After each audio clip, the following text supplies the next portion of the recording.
I always imagined that sharing a house would be a peaceful experience, perhaps even a positive one. Sharing expenses, exchanging ideas at the end of the day, having someone to share responsibility for the environment. It seemed like a good deal. I've never been the antisocial type, and my old roommate and I got on well, each in their own corner, respecting the other's space. But when she moved because of a job offer in another state, I was left with an empty room and the opportunity to choose a new resident. That's when Mariana came in. She showed up with a well-written speech. Single mother, hardworking, looking for a quiet place to live with her young son. I confess I was touched. She said she was trying to restart her life after a troubled relationship, that she didn't want much, just a safe space for her and Mateus, a little 6-year-old boy. She had a sweet voice and a posture that mixed fragility with strength. I felt sorry for her, and when you feel sorry, that's when you make room for chaos. I accepted it. I thought it would be temporary and that I could help. At first, everything seemed to be going well. Mariana was cordial, and the boy, although a little agitated, was polite. But it only took a week for me to realize that something was very wrong. The first clue was my missing lasagna. I had made it in the evening in a hurry, leaving a portion to take to lunch the next day. I got home from work, starving, opened the fridge, and nothing. Just the pot, clean, empty, with the lid barely on. As if someone had devoured it in silence and hidden the evidence. I thought it must have been a mistake. Maybe she'd mistaken it for something of hers. I gave it a break, but then, 2 days later, my pot of rice with grilled chicken disappeared. And then the rest of the stroganoff. And then the vegetable pie. I began to notice the pattern.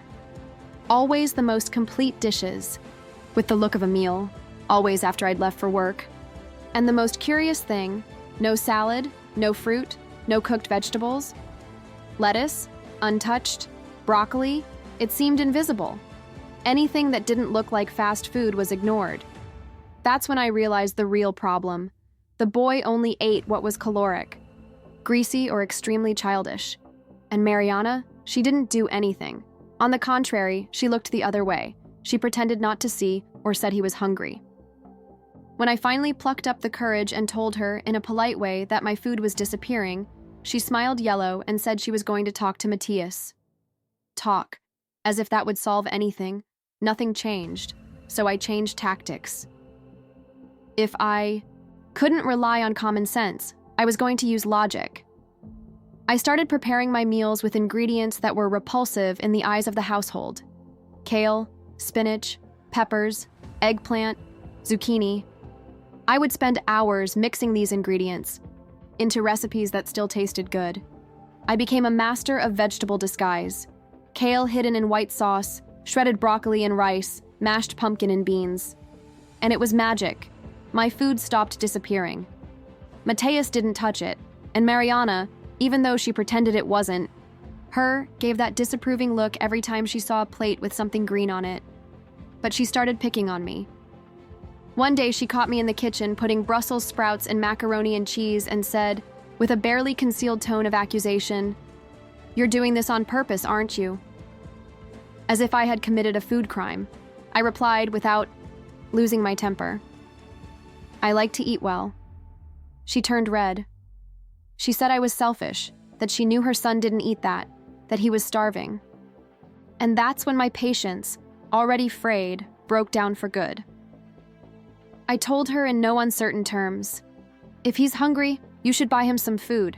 I'm not his father. I'm not responsible for feeding your son." She remained silent, but the look she gave me was one of pure hatred. The kind of hatred that comes from someone who expects to be sustained by the goodwill of others. And then came the fuse. I'd had an exhausting week at work and decided to treat myself. I prepared a special dish. I used prime beef, roasted vegetables with butter, rice seasoned with turmeric and leeks. I stored everything in an airtight jar with my name written on the lid. It was my reward for surviving a hellish week. I kept it in the fridge with the utmost care. When I got home, guess what? Garbage can, pot open, food intact but discarded. I was overcome by a calm rage. You know that anger that doesn't make you scream, but forces you to act? I went to her room and knocked on the door. She answered with that blasé air, as if she already knew why. I asked, "Where's my food?" And she, with the cleanest face in the world, said, "There were maggots in it. I threw it away." Maggots. In food that I had prepared that very day, with ingredients that had been sealed. I remained silent for a few seconds, trying not to lose control, until I replied, "You're lying." She laughed nervously but said no more. The truth was there, evident in the contempt with which she treated other people's efforts. The next day, I went to the real estate agency and asked for the contract to be terminated.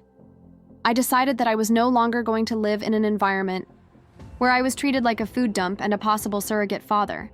When Mariana found out I was leaving, she made a scandal. She slammed the door, shouted in the corridor, said I was abandoning her and her son, that I was cruel, heartless, inhuman. And once again, without changing my voice, I just said, "You put yourself in this situation. I'm not obliged to support anyone." And then the second phase of the nightmare began.